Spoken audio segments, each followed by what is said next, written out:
Is on the last leg of a long journey home. I think I left Somalia in the 1990 when the wars broke out, and this is the first time I'm coming back. As a desperate young medical student, Idrus fled Somalia's capital, Mogadishu, during the height of a civil war that's claimed up to 1 million lives.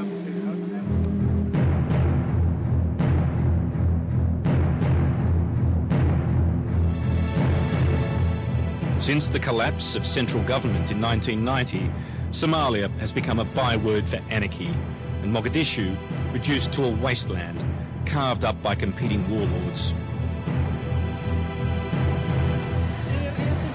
Now Idrus is returning as an orthopedic surgeon, leaving his Somali wife and children and the comforts of a new life in New Zealand. My wife she was really... Initially, she was very upset when she said, "Are you mad? Are you out of mind? You know, people kill you. Simply, not only that a bullet can hit you, but when they know that you are a doctor, you know, they can kidnap you." The warlords are now talking about a peace deal, but nobody's holding their breath.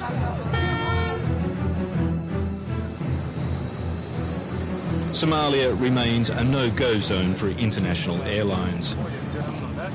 This beat-up old Russian charter plane provides the only air link with the outside world. Idrus is torn between apprehension, fear, and an urge to help his people. The reason that I'm going there is to help Somalis and try to do as much as I can, and what's in my mind is to make sure that those things happen.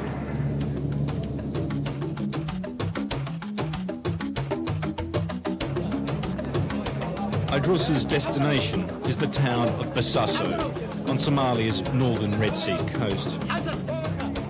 His companion on this trek is Issa Farah, another Somali expatriate who has made this journey 7 times in the past year. Issa has evacuated 17 sick children to Australia for medical treatment, but this is the first time he's managed to convince a doctor to fly in with him. A great example is someone actually doing a great sacrifice of leaving colleagues, friends, family, great environment, and coming to a harsh, hot, dry, and sometimes very difficult situation. This is part of Puntland, a self-styled state that declared its autonomy from the rest of Somalia 6 years ago. It's relatively peaceful. There hasn't been any serious fighting here for more than a year. The first surprise is the joy of unexpected reunion. Idrus has spotted his brother, who has survived the perils of war. I haven't seen him since 1990, so it's almost 13, 14 years. Has he changed? Yeah, a lot. You know, he didn't have all these grey hairs. Yeah, There's a balding. you know, he's balding. Yes. Yeah, but when he smiled, I recognized his smile. You know, that was the first thing that I recognized him. But yeah, it's already 14 years. I'm very excited. You know, there's a lot of catch up to do. There's also a huge task ahead. Idrus is here for only 1 month to work at the local hospital. The Boosaaso he left behind is unrecognisable, now teeming with refugees from the fighting in the distant capital Mogadishu, some 1,500 kilometres to the south.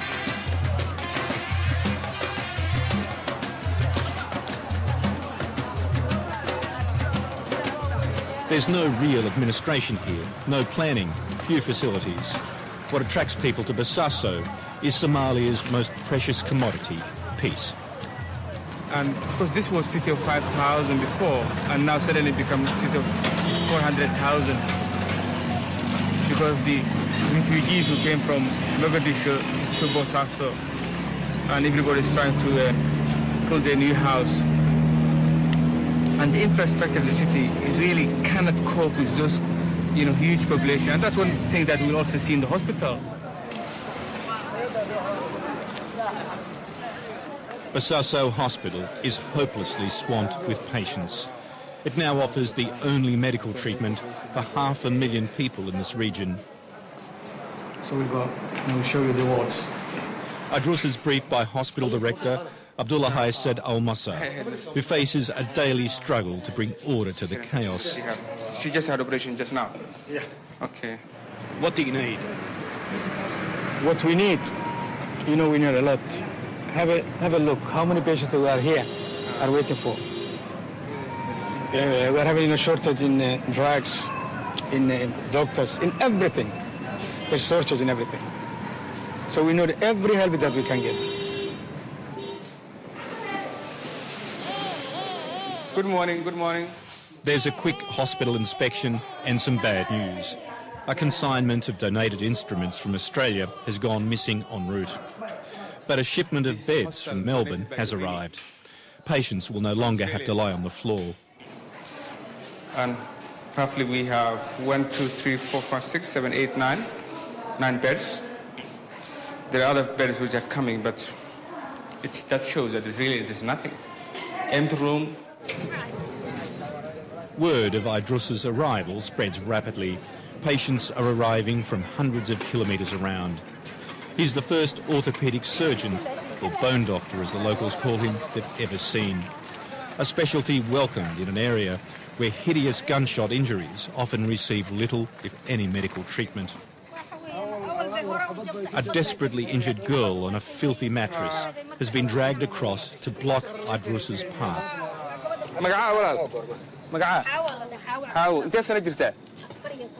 14. She was just walking the street 6 months ago when a bullet hit on her left thigh. Is she in pain now? Is it hurting? She's in a lot of pain. And she's specifically, they brought from Gardo to here, simply because they heard that I'm coming. So how far has she come this morning because she said you're coming? Yeah, I think it's 200 kilometers from here. 200 kilometers. Yeah. So what we're going to do now, they will bring she will be the first patient that we're going to see. They will bring the x-rays, and then we're going to see what we can do for her. Is she going to be the first to... We're going to see her now.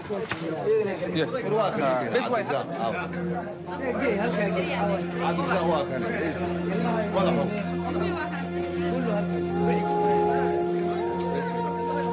With the crowd of patients steadily building, Idrus sets up an impromptu clinic.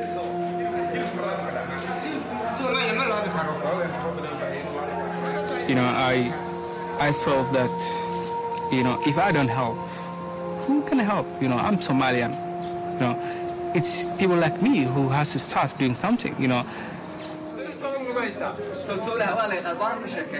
Finally, Hawa returns.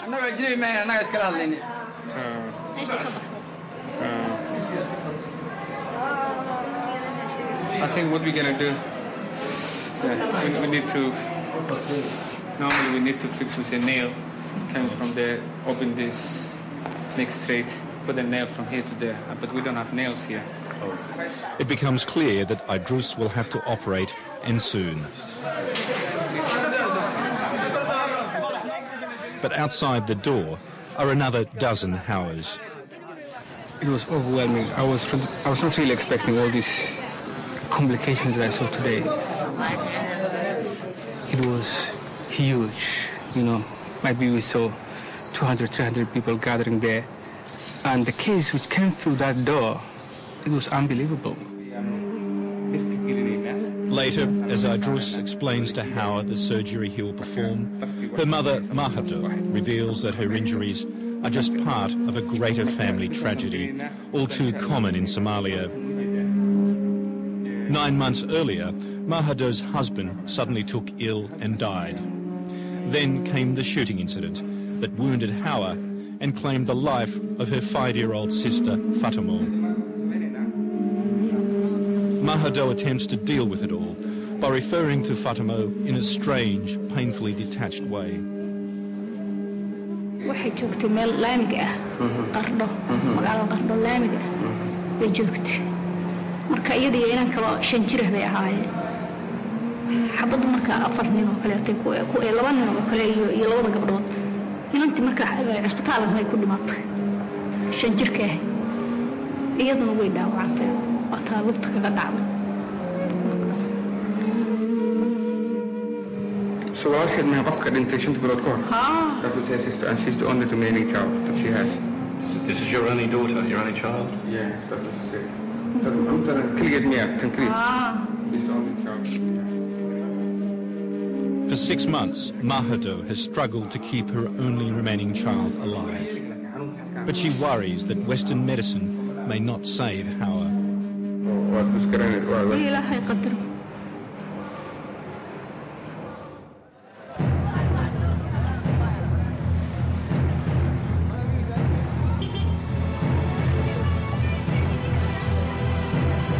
The peace of Boosaaso is imposed by the gun, and the guns are controlled by a powerful warlord who not only rules this town, but all of Puntland.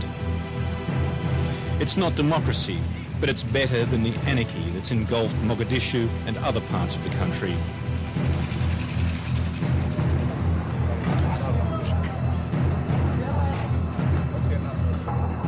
Issa takes us on a tour of Boosaaso's once sleepy port, now booming with trade from the Arab world.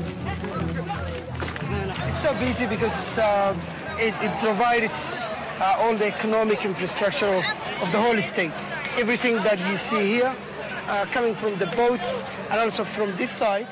And in the peace vanguard are the money men, dozens of Somali businessmen returning from Canada and Australia. Yeah. You can see the cement, the food, the everything. Yes. Oh, this is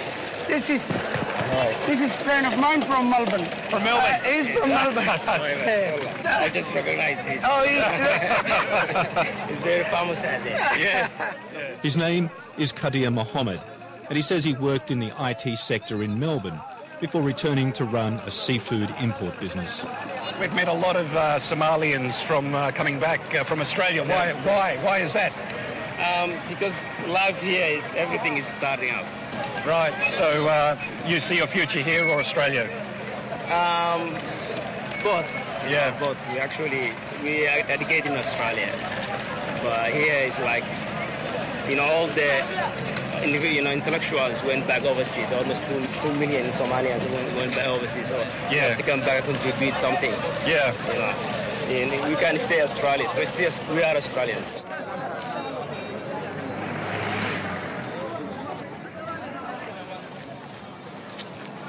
The local militia also displays entrepreneurial flair by controlling the flourishing drug market located directly opposite the hospital.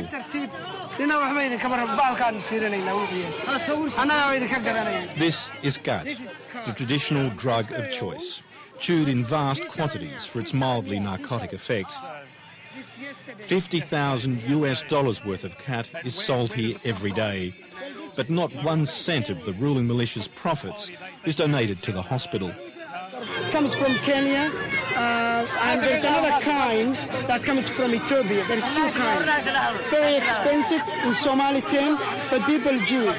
I don't really understand why people want to spend $50,000 every day to buy this. But actually, there's nothing at the back. At the hospitals, there's nothing at the hospital. There's no hospitals, no education, and people spending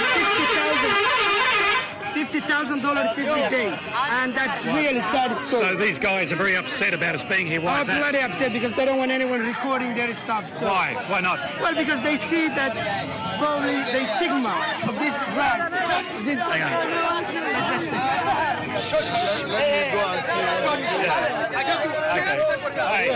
Half of them thinks you guys are doctors, and half of them thinks you guys are some kind of American helpers, like people who help in America.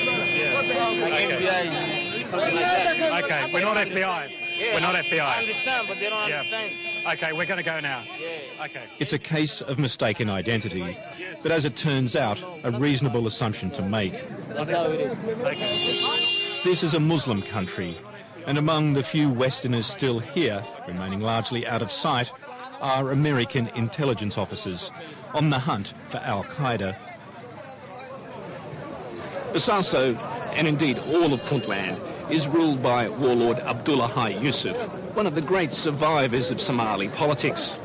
Since September 11, his authority has been further reinforced by his declaration that all his political opponents are either dangerous fundamentalists or members of Al-Qaeda. This has brought him the covert support of the Americans, who, according to local officials, maintain a small CIA-FBI post here. But even members of Abdullahi's own regime can see that while there have been a few low-level arrests of Arabs passing through here, there is in fact no Al-Qaeda presence here in Boosaaso. Rather, it's a case of simply telling the Americans what they want to hear. Everyone acknowledges that Somalia has a problem with Al-Qaeda, but insists that terrorists seek refuge amid the anarchy of distant Muqdisho, not Boosaaso. Maybe, we've got religion groups. There's no doubt about that. But we don't have fanatics who actually go and kill. It's politics. It's game played by politicians, and they accuse each other so they can get resource and money from America. The spectre of Al-Qaeda may help the local warlord keep the peace, but it frightens off desperately needed foreign aid. And of course, those who suffer most are the young and the sick.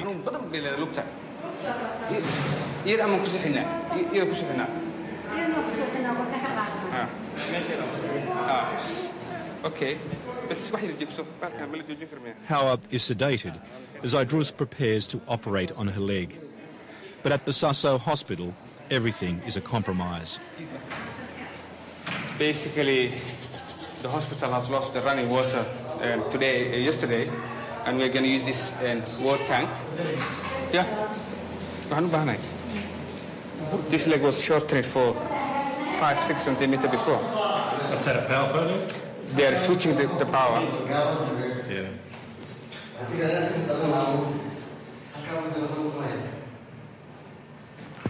Does that happen very often here? I'm sure, because they don't have electricity comes and goes.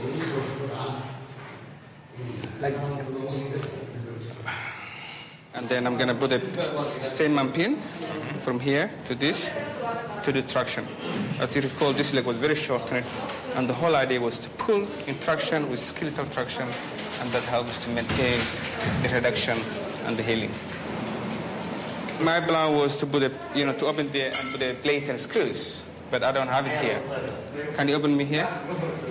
This is the hospital equipment that they had before. But as you can see, they have some drills here, and some drill gauge, and no plates and no screws. So it's incomplete. So it's useless? Yeah, it's not going to help me. And I didn't.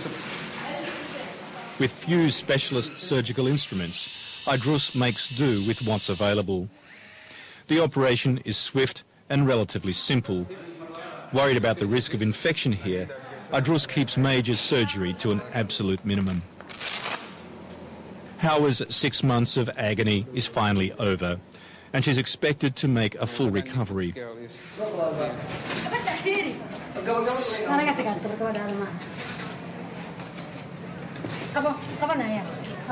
I'm really very happy that the mother finally, sees that something has been done for her child.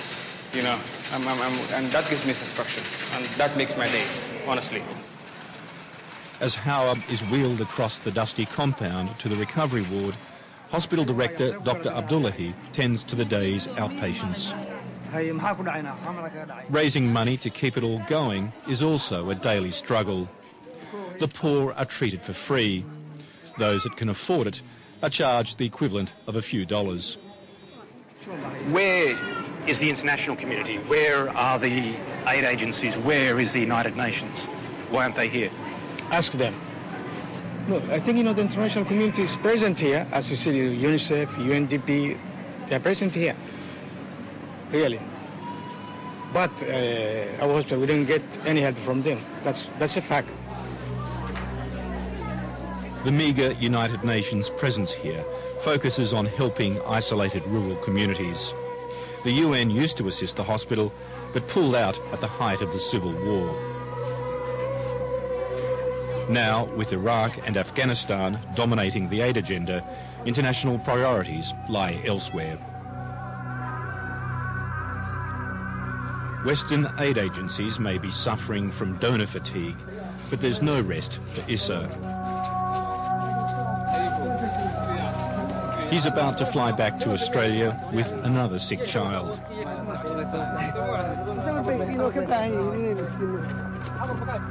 Ismail Mohammed Hassan, who's 8, but looks more like a 5-year-old. السلام عليكم. يا إسماعيل. سلام. سيتاي. أحمد كون. سوفين. ديار باتي سماها. هذا اللون بعنا إلى خلوته. Ismail has a partially blocked esophagus and stomach complications.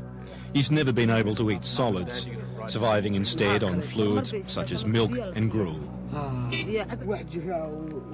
Ismail's mother is clearly relieved that her son is one of the lucky few selected for overseas treatment. She said, God knows how long he's going to be away from us. You miss him?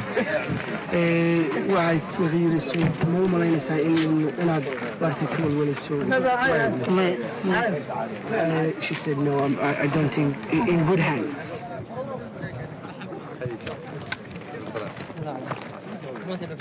Ismail will be the 18th child Issa has escorted to Australia, but it's a costly exercise. You send a child to Australia for $15,000 with everything, food and accommodation on top of that, and everything else, medication. That's almost $20,000-$30,000 per child. You can actually bring a team of doctors to come here for $30,000-$40,000, and they can operate 50, 60 different kind of surgeries, urology, plastic surgery, orthopedics, and things like that. Issa is leaving behind his travelling companion, Idris, who has volunteered to stay on another 3 weeks at Boosaaso Hospital, and more importantly, now wants to return on a regular basis. You know, I don't think that I have to just come one time and just go. I have to make a commitment, and my plan might be to come 2 times a year, train a local GP for simple fractures, for simple fixations, you know, how to diagnose certain things and how to do simple operations, and you know, keep doing that, because I have, you know, you cannot just come one time and just go.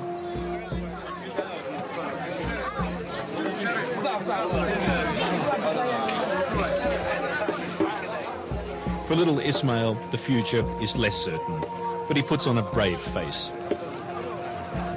Do you know where you're going? Australia. Do you know why you're going to Australia? Because of him. Tell me what you know about Australia.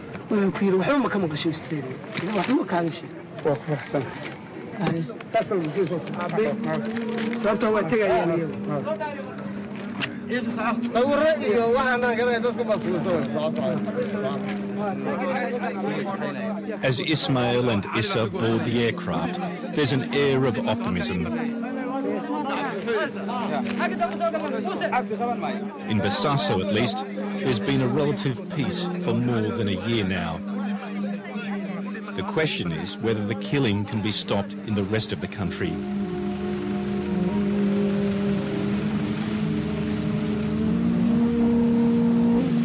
For all Somalis now understand one brutally simple equation. If there's peace, the doctors and aid will return. And children such as Ismail will no longer have to endure the long, arduous journey to Australia.